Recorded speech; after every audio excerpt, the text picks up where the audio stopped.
Hi, this is Ed, and I'm coming to you today from Big Bear Lake in California, which is at 7,000 feet high, about 100 miles east of LA, and about a 4 hour trip up from San Diego. So the weather's beautiful here. It's 9 a.m. Temperature today will go to about 80 here. And then at night up here, because of the elevation, it goes into about 48. So and it's just wonderful. So very healthy here. Sorry that Melinda Stallings is about to get swept away in a hurricane. So thank you, Melinda Stallings, for being on this program. We're all anxiously awaiting to learn how to resolve conflicts, and God knows we need it. And I mentioned Yvonne Kwa from Washington, D.C., program advisor. She's works all the time in managing change, helping people manage change, particularly employees and their families within the World Bank Group, which is, I've come to learn, about 7,000.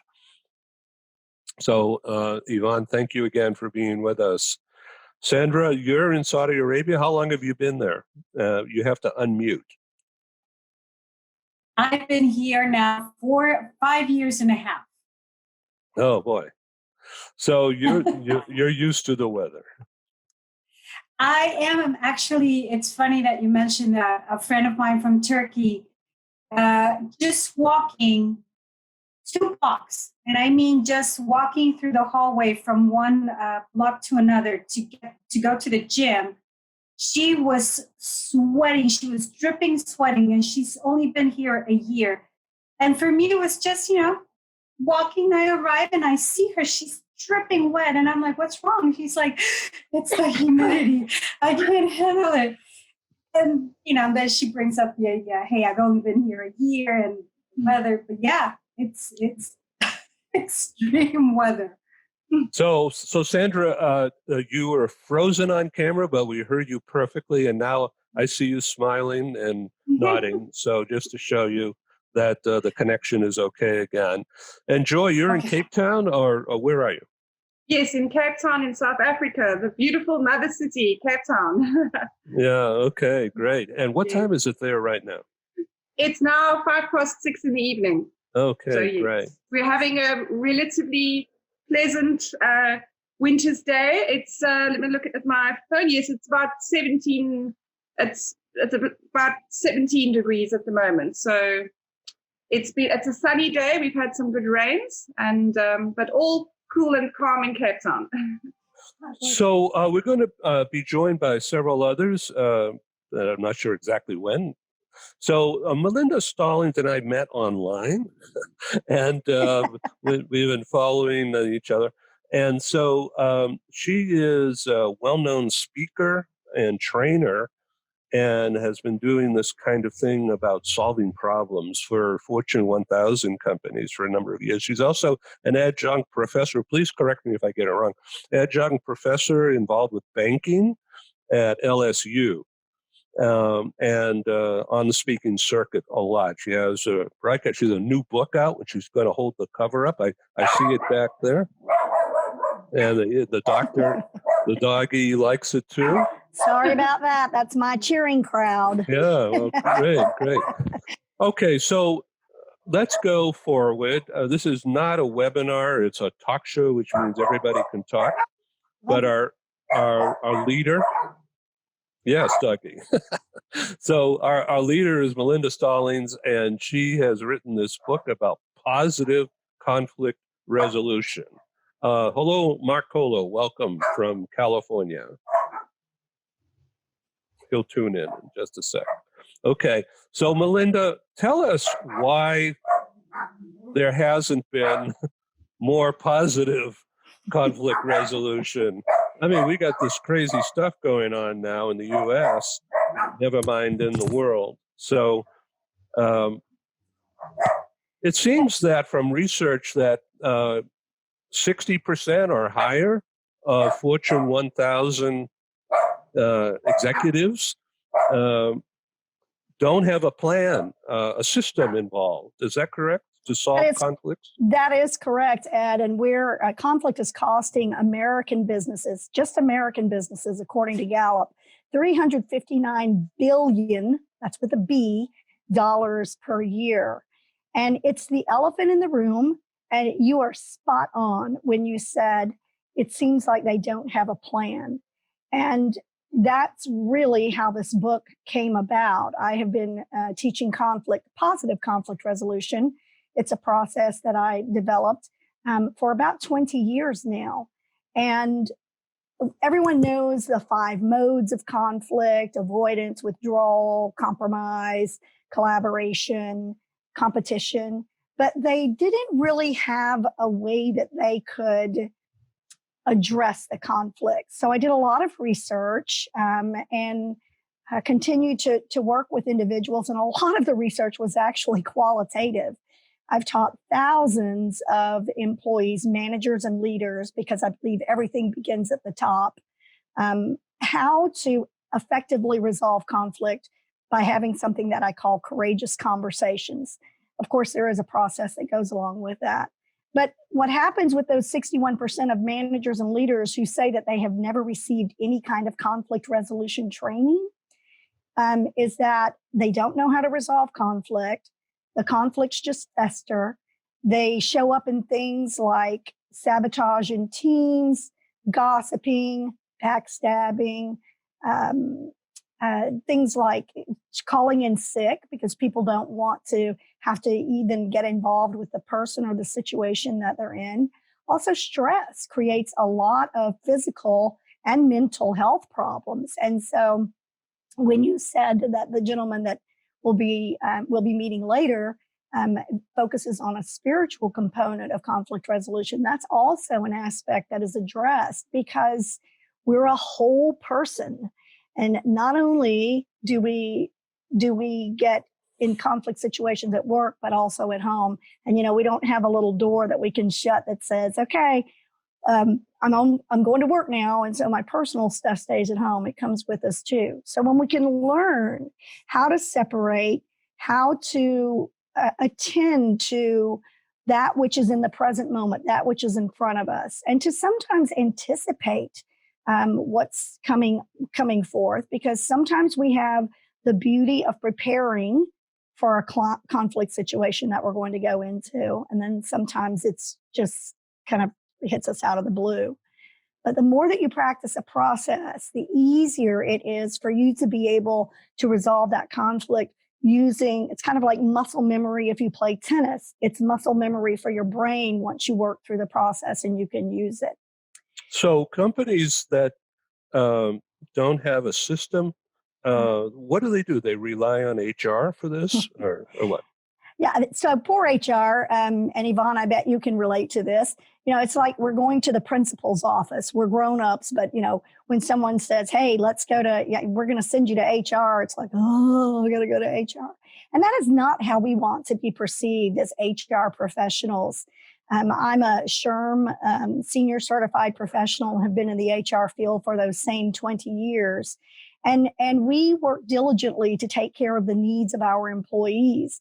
But when we get the bum rap of people being sent to HR to have a conflict resolved, and sometimes HR doesn't have all of the details of what's been happening within that work situation. So it's really best if, we can teach people how to work out conflict between themselves, but certainly having the manager and leader, who, by the way, spends between 35 and 70% of their time weekly resolving conflicts, if we can help them have a process of working through that conflict and helping people solve it. Not only solve the conflict, but the positive part comes in because we're using it as a positive transformation. We're moving it to a change. So those same behaviors don't come up again and again. So, Joy Jackson, how do you solve HR issues or conflicts between staff? We've got quite a unique situation. So with regards to the business that we do in Relocation Africa, we've got a core team in Cape Town, in South Africa in Cape Town, and that's where I sit with our core team that actually manages the rest of our team in Africa. So we've got freelance consultants on the ground throughout most of the cities in Africa. So the conflict resolution really, from a remote perspective, not so much happening there. Although I have to just be very careful that conflict situations do not arise in the communication that we're giving, because there are different cultures that we're dealing with, and different languages. Different countries in Africa all have different ways of also dealing with. And if you're, for instance, you could be seen as being quite disrespectful as a woman, giving a man in certain countries in Africa an instruction. So you have to be very careful and diligent and aware of who you're dealing with, in which country, and the culture. But in-house, with our small team, it does amount at the moment a lot of the time of let's go to Joy, or let's go to HR to sort this problem, and then there's normally a triangle, and I'm somehow going to have to try and facilitate, get to the bottom of it, hear both sides of the story, and be the facilitator in the middle to help resolve that situation. Okay, Melinda, any comments like that? Yeah, so that is exactly what happens. And again, sometimes you don't have all of the information that you need. And so one of the things, Joy, that I propose with my organizations that I work with is, first, don't bring them in together. You listen to one person's side of the story first, and then you bring the second person in, because all you're doing is exacerbating the conflict when you're bringing them both in at the same time. Mm-hmm. But the beautiful part is to understand also, if I may just kind of work through the steps very, very quickly with you all, that should be helpful. And the P is for personalities and perception. So that also takes into account things that you were talking about, like cultural norms and mores as well. And so how does one person perceive what's happening versus what the other person perceives what's happening? If we've got an introvert who's dealing with an extrovert, we've already got a disconnect there, because they see the world differently, act upon the world differently. One of them may want to have something solved quickly, and the other one wants to take their time and look at the process. So what is the perception? And so as a starting point, when we do bring those individuals in individually, you ask them that. Okay, so tell me how you like to work. What's happening with the process? And what is your perception? What exactly do you feel like is being done or not done? And then we repeat that process. And so it becomes a super sleuth kind of game, which is why you can also see why, if you've got to resolve conflict, it can take between 35, 70% of your time, depending upon how much conflict there is. What's the dollar impact? Well, let's just take, for example, we'll make it real simple. If it's an employee, a manager who's making $100,000 a year, and 50% of their time is spent resolving conflict, there's $50,000 that's, you might as well just take out a match and burn it, because there's no productivity during that time. There is the angst that's happening for that manager. I mean, we can't forget the effects of the stress on them as well. So it's really depending upon salaries. But if you start to think of Yvonne, 8,000 member employee force. Let's say you have 100 employees, 100 managers. That's just a roundabout figure. And you've got individuals who are spending 35 to 50% of their time. That can get up into the millions very quickly per year. Yeah. So it is important. And it's the single most controllable revenue loss factor in an organization that people just don't really pay attention to it. So Yvonne, would you comment on that, please?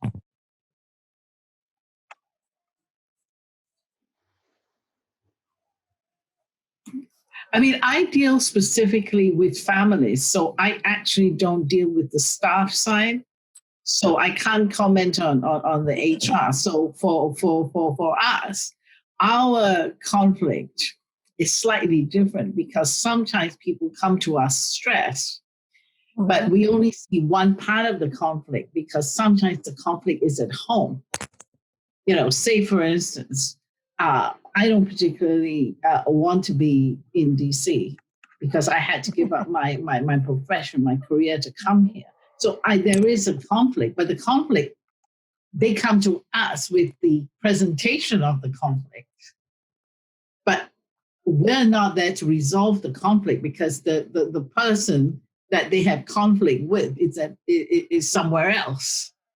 So ours tend to be giving them strategies and information and helping them to get some insight into why am I feeling the way I do, and sometimes giving them language.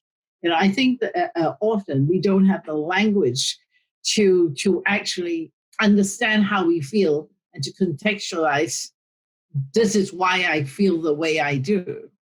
So we do a lot of that. So ours is slightly different because we're not talking about business conflict in the sense of, you're not meeting your deliverables, or, our project is 30 days late or whatever. We also have a huge volunteer, I wouldn't call them workforce, but we rely a lot on volunteers. So it's a very different way of managing conflict, Yeah. But I have a question, actually, that's been brewing in my mind when you were talking about conflict. Do you think that there's a correlation between the 5 modes of conflict and our individual capacities to cope with conflict? Oh, absolutely. So do I become I just go and hide because I actually don't have the emotional wherewithal to deal with? I absolutely do. And that's why personality and perception is so important. Because say, for instance, an introvert or someone, if you're familiar with DISC, there's introverts and there's extroverts and there's thinkers and there's feelers. Introverts prefer to process through things. And so an extrovert who's going to come in and demand an answer, that introvert is automatically going to back up because they need to process. They can't deliver an on-the-spot answer. Well, that further enrages that extrovert who wants an immediate answer. And it's almost like the brain freezes. They're highly intelligent people. They're highly capable, but they process information differently. And to be put on the spot like that is not helping the cause, trying to get a conflict resolved. By the same token, we have to realize that introvert also needs to find the wherewithal to go and have a conversation, to set a boundary, to have a conversation with someone who they feel is quote unquote running all over them, running the show all the time. They never listen to what they say. It's really interesting in the role plays that we do in the courses and the conversations. And I always start out with people talking about how does conflict show up for them. And the beautiful part, Yvonne, about what you're talking about is that this training, and one of the reasons I started it, particularly for corporations, is because when we go home, we then have a way that we can begin to use it within our families. We teach our families what to say, how to say it. The other thing is we really need to guard our words, guard our thoughts first and then our words. We need to speak positively. I'm on this campaign for positive because I believe that somewhere along the line as adults, there's this magic age where we become more jaded and thinking that, this is not going to work out. Oh, I can't do that. I can't possibly do that. But if we just slightly twist the language, then we can say things like, perhaps this hasn't worked before, but what can we do differently this time? Let's get some input to see what we can do differently. And part of the process for the positive approach is S, and that's a success strategy. And the first part of that is you have to know what success is going to look like. The Cheshire Cat said, any road will take you there if you don't know where you're going. So how can I articulate to someone what I would like to see happen in a situation if I don't know what I want to happen in that situation? Joy, for any of you all who have dealings with HR people, they'll come in and they'll say, and you may ask them, well, what would you like to see happen? I don't know. I just want it fixed. Mm. Well, you can't just tell me. I don't have a little magic wand here somewhere. I need to know what would be an outcome that you would like to have. So it is important that, and the book has a lot of language in it, and that's what I call my courageous conversations as well, about how do I have a productive, positive conversation, and how do I teach people ways to think about things from that success orientation, because we've gotten to the point now where, oh my God, we've tried to do that change for 2 years and it's never happened. Why is it going to happen now? You know, it's kind of the self-fulfilling prophecy as well. Whatever you think is going to happen is going to happen. And the amazing part is, Yvonne, back to your point, I have had people send me emails that said, hey, Melinda, my marriage life is so much better. My family life is so much better. And it's because I'm applying the positive approach. And, you know, that's kind of like, I mean, some days you're like, why do I do all of this? And that's why, because you're positively impacting people's lives. And I think we all want to do that. I think every one of us on here, that's our mission. Otherwise, we wouldn't be a part of Ed's great show. I mean, he's out spreading good news, not bad news, good news. So I want to introduce Mark Colo. He's coming to us from Machu Picchu, it looks like. And trying to eliminate my sparkle in the background. So yeah, so different. Mark is a businessman and in Southern California in the west of U.S., but he's also a founder and a director of a fabulous charity that's called findcures.org. And it has to do with neurological stuff. Mark, why don't you quickly introduce yourself and comment, if you will, on what Melinda has been saying, how it relates to your world. Happy to. I first want to say, Melinda, I'm very impressed with what you do. Thank you. Important niche. When I was in college, my two favorite courses was organizational behavior and crisis management. Yeah. The only courses I scored well in as far as grade average goes. So I love those classes. The way Find Cures came about, just to share with the group, I was diagnosed with Parkinson's about 14 years ago. I was a husband. I had 3 children under the age of 10, and I was the sole provider for my household. So when you talk about crisis management, I had no clue about being prepared for what I was about to hear. Then I went and met with the doctor. The doctor basically said, Mark, you've got Parkinson's. And it was not a happy place to be because I'd been an athlete and enjoyed my lifestyle and everything else. But I just knew change was coming. So I wrote a book too, and it's called Peace with Parkinson's. And the subtitle, it's called A Resting Tremor, Not an Earthquake. And it's a fun read, but it takes you on kind of a journey, you know, of what my life's been and what lessons I've learned along the way. And so myself and about three other gentlemen founded the Foundation Institute for Neurological Diseases, which is FIND, F-I-N-D is the acronym. And the DBA is Find Cures, FINDCURES.org. And we're committed and passionate about helping those that get diagnosed with these diseases, helping them to get through the emotional impact of it. And we also fund research for cures for these diseases. That's a little bit about my background. Ed, did I miss anything? No, thank you very much. So I want you to meet Joy Jackson, who's the HR director with Relocation Africa in Cape Town. And Sandra Corona is coming to us from Saudi Arabia today. And you've met Yvonne Kwa from World Bank. So back to you, Melinda.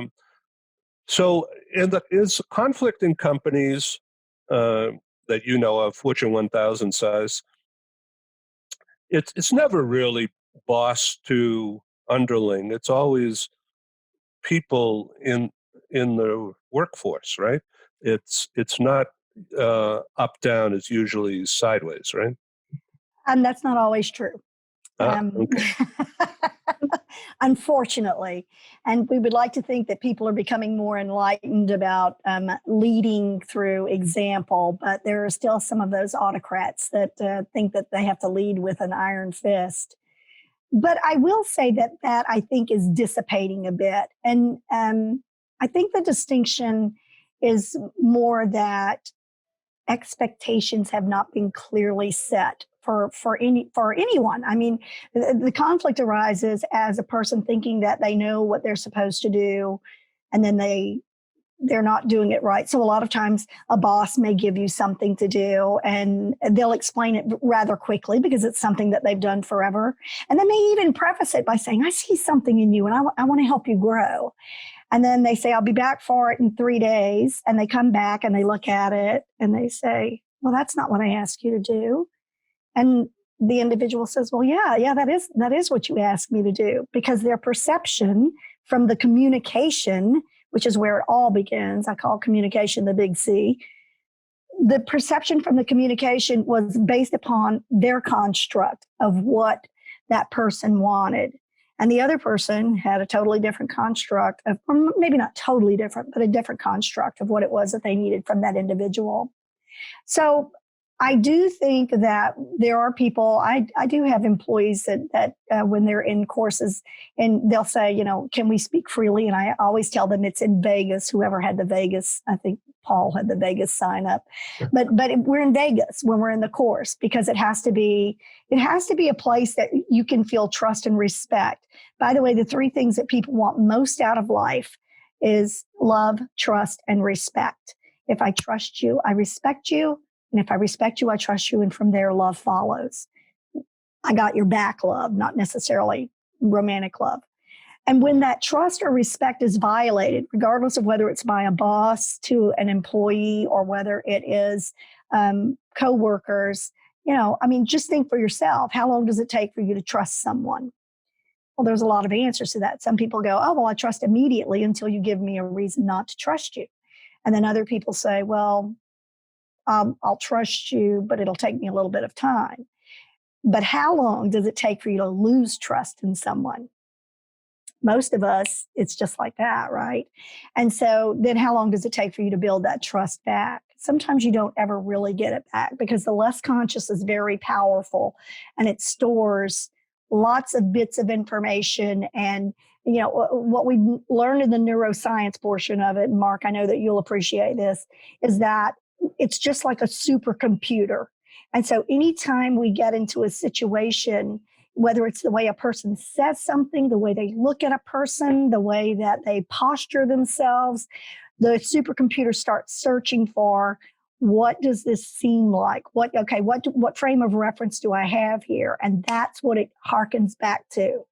So if you've ever met someone before and you've never, ever met them, but immediately you either really like them or you're like, I don't like that person. Mm-hmm. And it's because back here that there was a reference person that your brain grabbed onto. So we have so many variables. Sometimes people talk about bosses playing favorites. Well, that's because the person probably does things the way the boss likes them to be done. They're their go-to person and they do things just that way. And that's a big hiring fallacy too. We have to be careful not to hire for people who are just like us, but people who will complete the circle of the tasks that we need performed within each of the roles within the organization, which is where expectations come in. That's a difficult challenge. So what do you think about all this, Sandra? Actually, it's curious. Today, I've been taking the discourse, Melinda, this week. And everything what you're saying is right on point, right? It's about perception. It's about values. It's about understanding the person's background. It's about understanding whether they are introvert, ambivert, extrovert, and correct me if I'm wrong, but all the courses that I've seen online right now for improving yourself, for being better, and this and that, they've all been directed to leaders. Be a better leader, be a better manager, learn how to talk with your employees, blah, blah, blah. Not everybody is a leader, not everybody is a manager. And I feel that your book is very important because it's covering everybody. Yes. It's not just about, since you're a winner, now that you're a winner, now lead like a winner. It's understand yourself, understand the rest, because it has to start with you. If you don't understand yourself, there's no way you're going to stand or help anybody else. And then you can start helping other people. And then you will be able to resolve conflict. You'll be able to work together. There's going to be a balance. And my concern based on experience is that there's a lot of managers that have spent hours in courses like yours. And yet when it comes time to apply them, they're going out that window, right? Because they're so pressured to get results that talking about what your question was, Edwin, about how much it costs, I think it goes down to this. Like, it doesn't matter how many courses you take, you prepare all these people for all of this, and at the very end, it's like they never took any course. So I think we need to start with the top and then also on the bottom and meet somewhere in the middle. Right. Because if we're all going like this, it's going to be like this little pressure, right? At some point, we're all going to meet. And then finally, we're going to expand like a little star, right? And then, we're all going to be on the same page. The problem is that after some time, how many of these people are actually going to apply all these courses, all these amazing courses online? That's my question. So I understand, Melinda, that over 60% of managers, according to Gallup research, I'm reading this, 63% of managers don't know how to effectively address conflict, and 61% of employees feel like their conflict needs are never addressed. Right. So these people quit. Absolutely. Well, the best and the brightest quit. Those are the ones who are going to walk out the door because they have the skills and they're marketable. But guess who stays? the people who you don't want. Exactly. And so the conflict never really resolves. And in fact, in essence, what we're doing, I have a saying. I say Dr. Phil stole it from me, but I'll let him have it. But I think I said it first. But that is, you teach people how to treat you. And so when we are letting these people stay that are inciting conflict all the time, we are teaching them that that's okay to do that. And so why should they change? Because no one is ever confronting them. And sometimes we have to actually confront. I mean, I'm all about positive, but there also has to be boundaries set. And that's critically important that it just does not continue to fester, if you will. The problem is we've become such a litigious society, and I really do believe that sometimes HR gets kind of paralyzed by the fact that, oh my God, are they going to bring a suit? Which is why we tell everyone in other types of trainings, document, document, document. And it can become a vicious cycle, but that's part of the reason that I developed the approach is that it's, to your point, Sandra, it's not just for the managers and leaders. If we're not going to go in and do a frontline how to resolve conflict for the entirety of the group, then I always have them sign, when they leave my physical seminars, they sign a document that says, I will take this information and these actions back to my employees and help them learn how to use them effectively. It is a contract. And that may not seem like it's that big of a deal, but there is something, again, psychological about people signing a contract, even if no one's there to enforce it or whatever. And because like my mama used to say, you can lead a horse to water, but you can't make them drink. So what do we do to make those individuals really want to implement? There's a saying that, when the pain gets great enough, then something will change. And sometimes it's almost that, the pain has had to get great enough for a person to say, I can't do this anymore. Because actually where does conflict begin? Right here. I decide, is that going to be a situation that I'm not going to want to be a part of? Or is that going to be a situation that's going to be good? I mean, how many times have we, fought with ourselves? Do I do that? Do I not do that? It's not always fisticuffs. It is that state of mind that leads to if I take this action. And a lot of times it's as simple as step back and breathe. Pause for personality and perception. What's going on? Okay. What's an action we can take? But we are this immediate gratification society. We want everything just like this. And so to pause is quote unquote costing money. But what's actually happening is not pausing is costing more money. 70% of change initiatives do not make it. 70%. And that's a lot of money because change initiatives are usually enormous within an organization, millions of dollars. And the reason is because you don't have that process to communicate effectively. You don't have a process to work through when you hit a bump within the project management aspect of it. It can all work as long as you have a process to work through things. Got a couple of questions, Melinda. Yep. So in your book, which of the chapters do you like the best? Do you personally like the best of all the chapters in your book?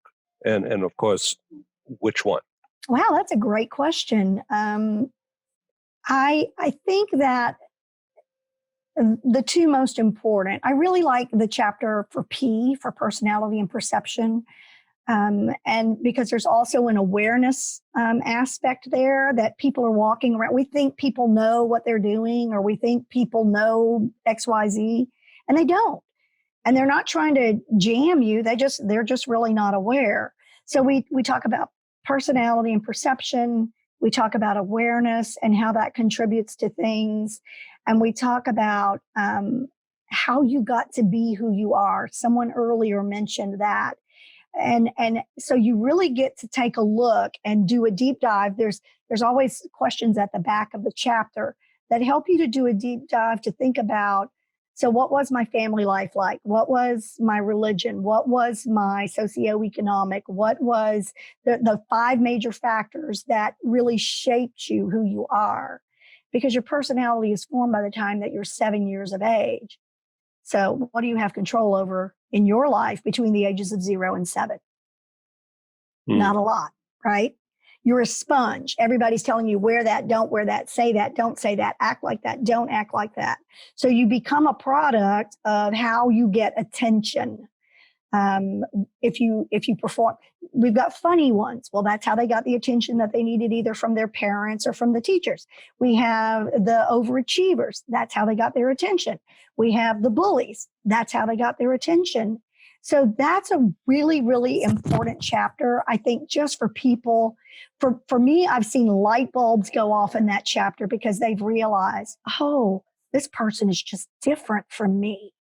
And it doesn't make one person right and one person wrong. It means that they're different. My other favorite chapter is T, for talk and transact.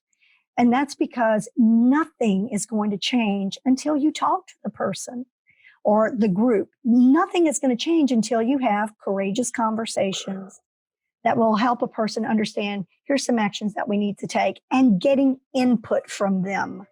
That's critically important.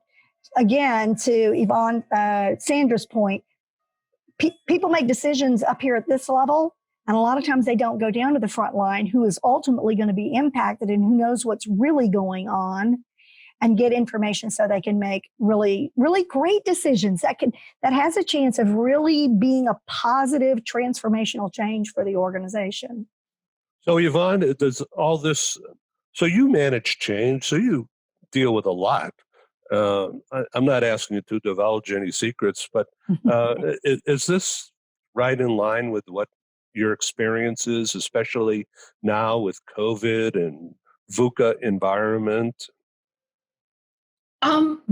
What particularly resonated, I think, is that whole idea of, I think, our childhood. And as Melinda says, a lot of the foundation is laid there. And whether the foundations are strong or weak gives us what we have to build on. And of course, thankfully, there is healing, and one can go for therapy and one can go for healing. So we don't have to be the way we were packaged. So I want to say that. But I want to go back to what Melinda brought up, because I am also a brain-based coach. And I find that allowing the science to speak, the neurology, really makes all the difference, because we all have brains and we take them with us everywhere we go, whether we know it or we don't. They're there. And one, I think, of the most basic things is that no two brains are alike. Mm-hmm. And so the neural connections that I make of a situation completely different from the ones you make. And the other one is that because of our primordial sense, the brain is more sensitive to bad than good. Mm. The brain immediately senses threat for our primordial survival. Now, of course, we don't have, well, maybe with COVID we do, but before COVID, we didn't have lions approaching us and we're thinking, But, so we experience social pain. And so I think this conflict that people are, and the other thing that neuroscience has shown is that when I see you as an enemy, I don't even listen to you. It's what we call, from the Neuro Leadership Institute, where I train, the in-group and the out-group. So when you are my in-group, I hear what you're saying. Once you are my out-group, I don't even listen. And I was thinking when you were talking about conflict, it must be because we have in seconds. That's the thing. The brain operates in seconds. I've already decided you're in, you're out, you're in, you're out. Once you're in, I'm going, okay, you're out. And we all operate on biases. That's why we like to hire the people just like us. Mm-hmm. That is no threat. We're the same. Good. And so you have to consciously, and you need systems to help you to mitigate bias, to sort of say, I am inclined to hire somebody. I mean, I always take this one for HR, which is, so you went to, say, Columbia. I went to Columbia. I mean, to function in life, I must think up to a certain point I'm reasonably efficacious in my work. So I look at you and I go, well, Mark went to Columbia. I went to Columbia. We must be great. Finished. Hire's done. On the subconscious level, anything else you say is superfluous. I've already decided you're just like me. So that's okay. Yeah. So I think we take our brains with us everywhere we go. So I think to manage, letting the science inform the way you manage, the way you think. And the reason, one last point, why doesn't change work? Change is threatening to everybody. And the statistics show you 70% of the efforts fail. Why? Because I feel threatened. I have no certainty. You impose the change on me. Maybe I don't want to change. So that's enough to throw the whole thing out. I don't need, sometimes there's not that sense of fairness. Why do I need to change? Because you're higher up and you want it? So that's already, I don't want it. It's put on me. I don't think it's fair. I'm out. Joy Jackson, what do you think about all this brain stuff? It's something that I'm very interested in. So something that I do over and above the HR side and recruitment and training is I have, after hours, I actually am a counselor, and so I just believe in giving back to the community, and so I do that as a voluntary offering.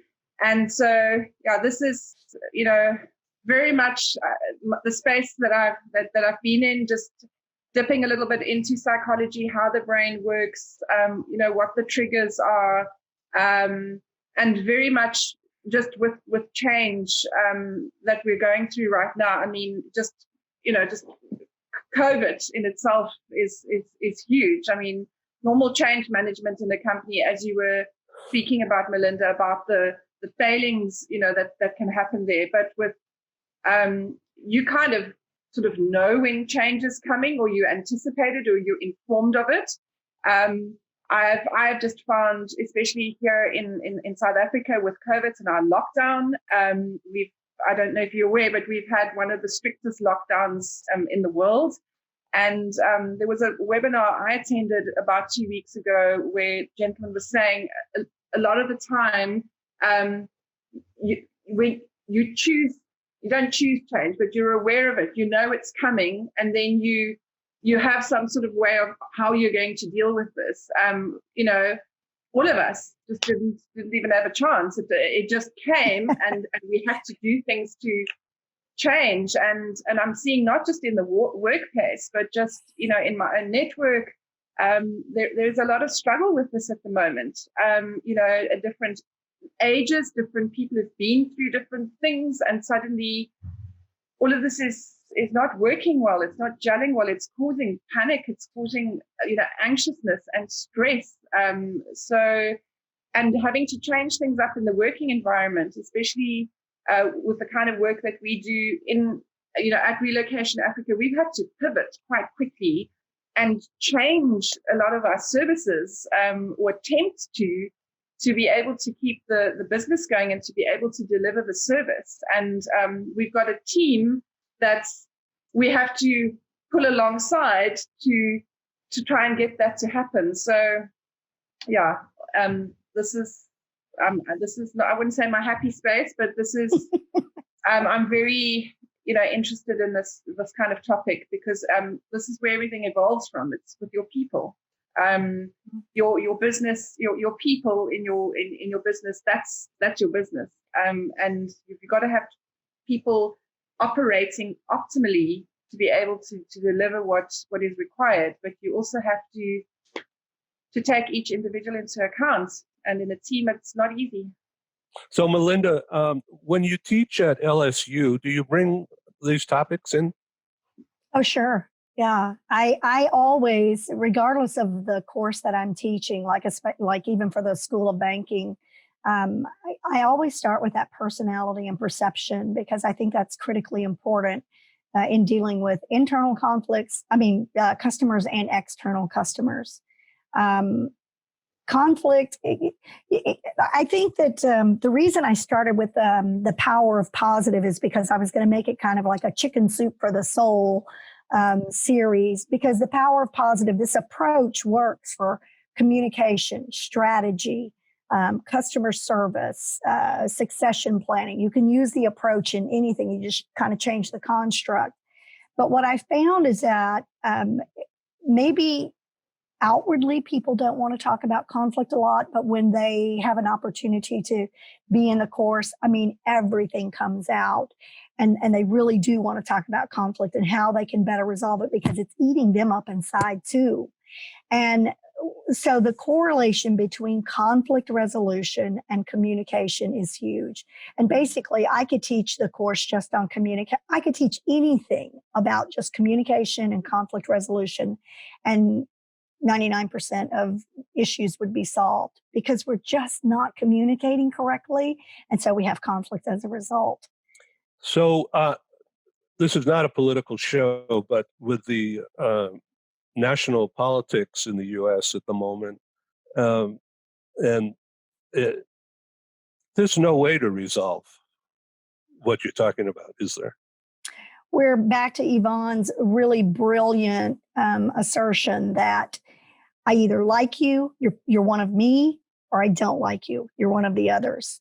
And so, interestingly enough, I went to Georgetown for a while and worked up on the Hill. Those same people that we see hating each other on TV are at cocktail parties together, talking with one another.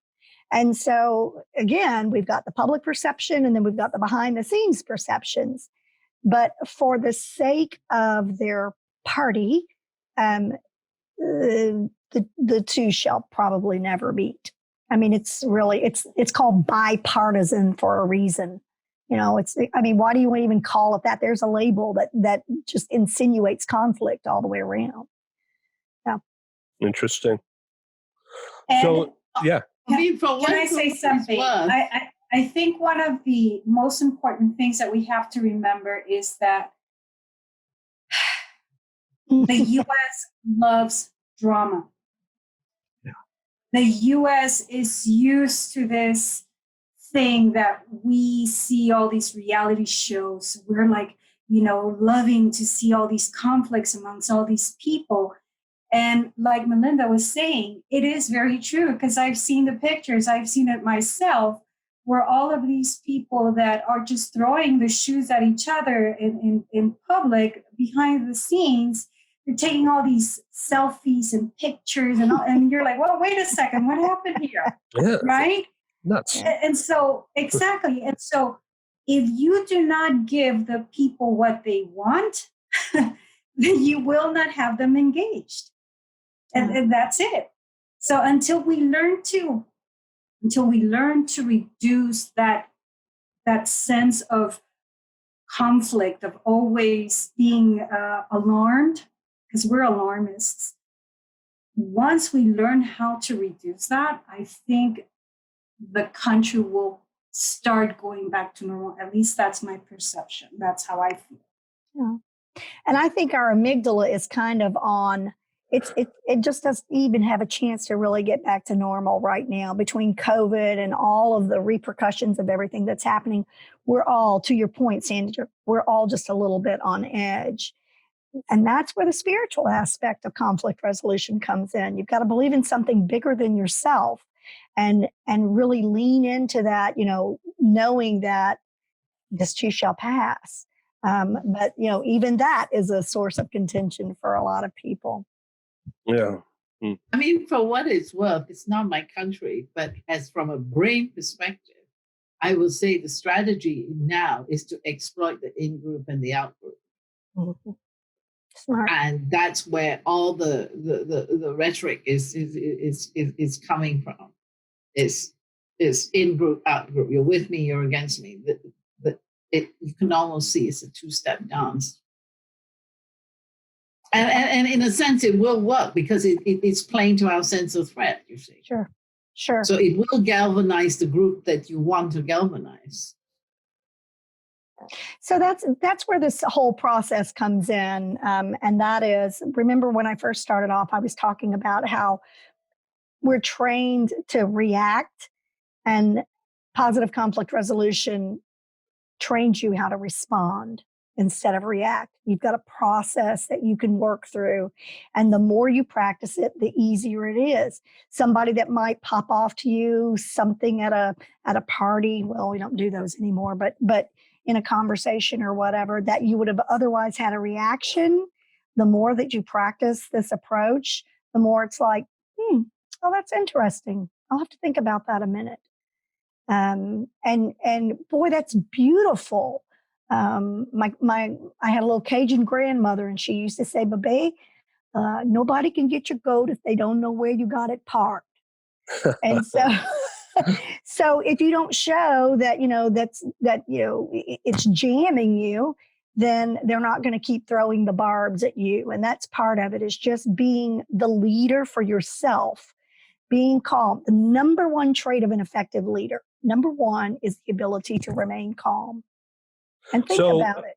So there was another book several years ago, called Who Moved My Cheese? Yeah. And so Mark Colo's in the moving business, but Mark, did you ever move cheese on people? They already know where their cheese is, right?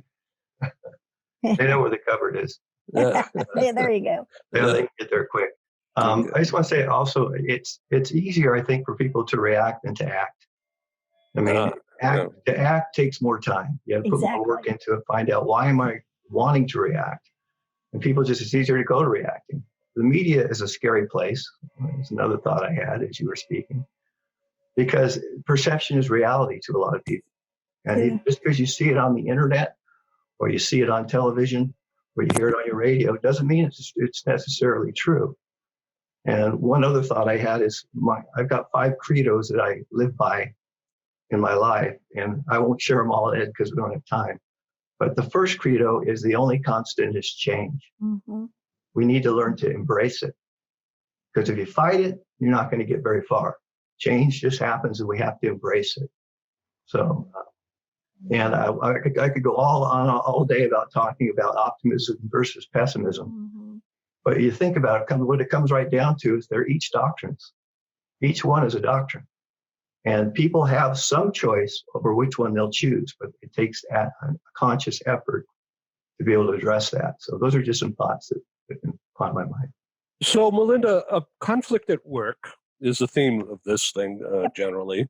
But would you say that some people thrive on conflict? They do things to define themselves or to play politics at work. I would definitely agree with that. They're not happy unless they're stirring the pot. And that's because that harkens back. They have not sought therapy. They're not aware enough that they're doing that. And so that's how they've gotten their attention. And no one's ever called them on it. And so they continue to do that. I say that's about 2% of the population. It seems like it's much more between, we'll go with the Pareto principle and say 20% of the population. And the unfortunate part about that is, so what do managers and leaders spend their time and attention on? The 20% rather than the 80% using appreciative inquiry of looking at everything that's going right and how do we continue to capitalize. It's just going to take a shift. People realizing, plants other than potatoes don't grow down. When you plant a seed, it is positive. It grows up. And there's got to be some kind of monumental shift. I say I want to start a positive evolution. Maybe y'all can help me with that. And I'd love that if y'all would help me with that. Because I think people just really need someone to model the way for them. I really do. I've had people go, I want to be positive, but I swear I just don't know how. And that seems very far-fetched, but they've been around negativity all their life and they don't know anything any better. You just mentioned appreciative inquiry. Would you go a little deeper on that? Yeah. So I love the field of appreciative inquiry. It's relatively new. 10, 15 years or so. And what that speaks to is you find what people, processes, what's working right in an organization or your home life or whatever. And you reinforce those things. You pay more attention to those things. And what the research is finding is that the other stuff just falls away because no one's paying any attention to that.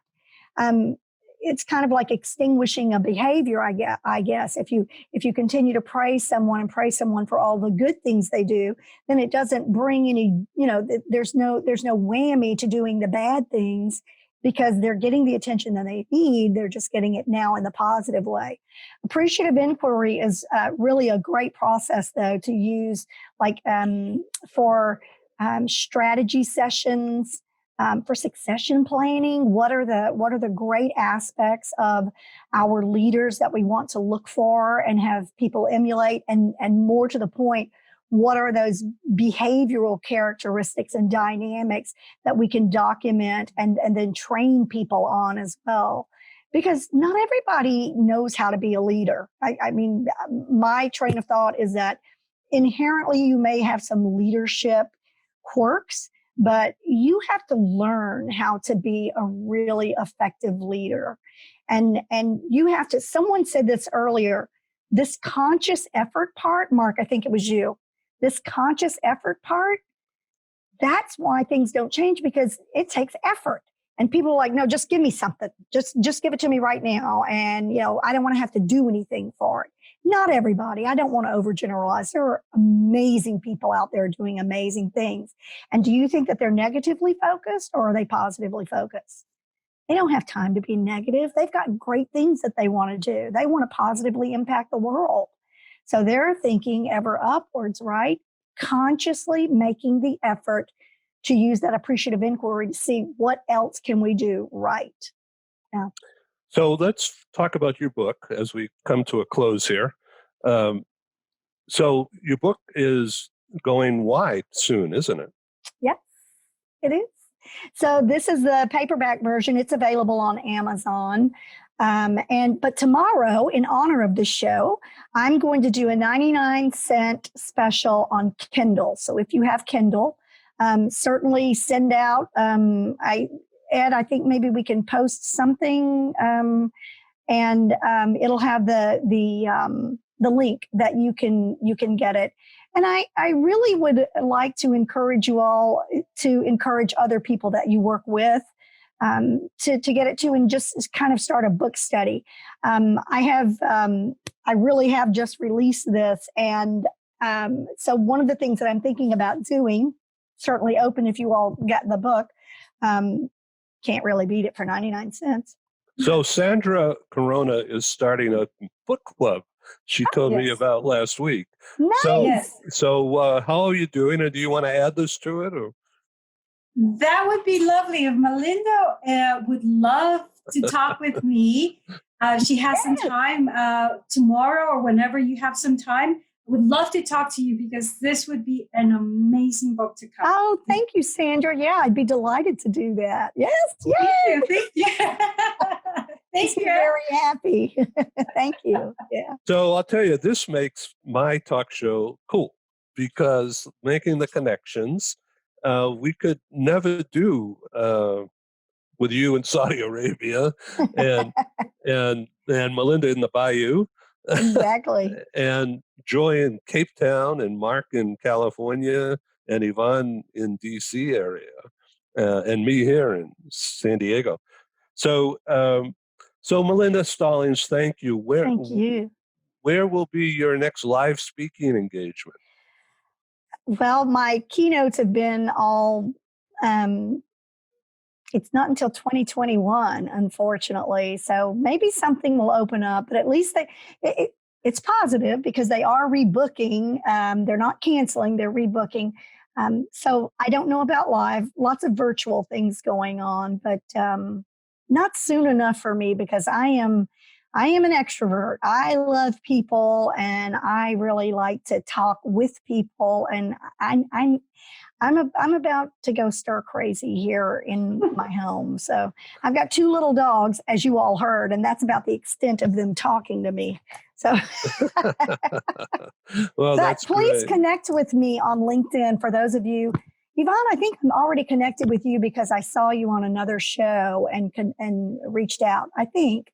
But the other thing I'd like to offer up is that I'm going to establish a group for those that have purchased my book, and it's going to be just a conversation every week. Once a week, it'll be an hour, and we'll talk about, we might just go through the chapters one at a time, or if someone brings up a particular topic.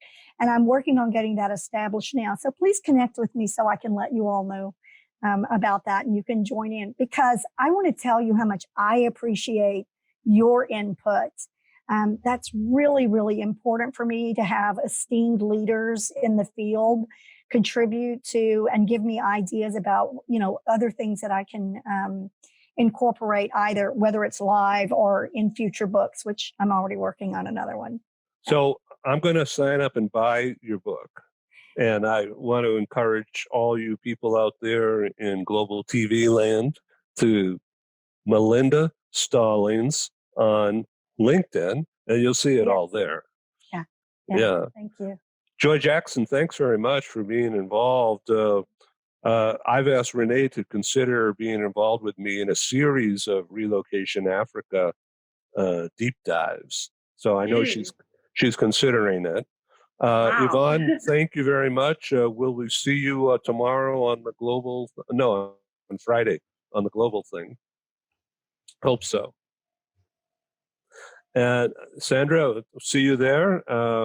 We have on Friday coming up, August 28th at 8 a.m. Pacific, a global broadcast with several people from Dubai and India and Switzerland and London, New York, and Washington.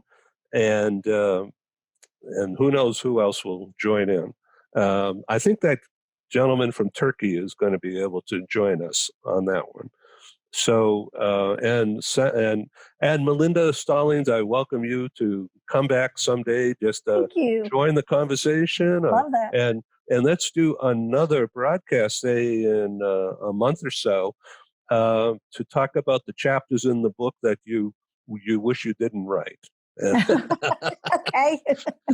That's not really appreciative inquiry, but it would be interesting to understand. Maybe I should have done that a different way, or what? Exactly. Yeah.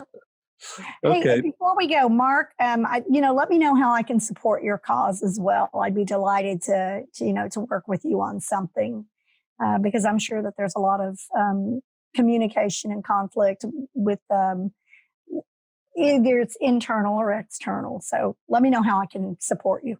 Thank you for that offer. Yeah, absolutely. Your remarks today. It's a beautiful thing. This is beautiful. I love doing this. This is great. Yeah. So Ed, thank you. Yeah, thank you, and for being there, because without you, I couldn't do this. And Mark, special help. Thank you. Okay, let's say goodbye, and we'll talk again. Okay, ciao. Thank you, everybody. Bye-bye. Bye. Bye-bye. See you Thank later. See you Be soon. positive. Yeah. Good luck on the book. Thank Thank you, you. everybody. Thank Thank you. you.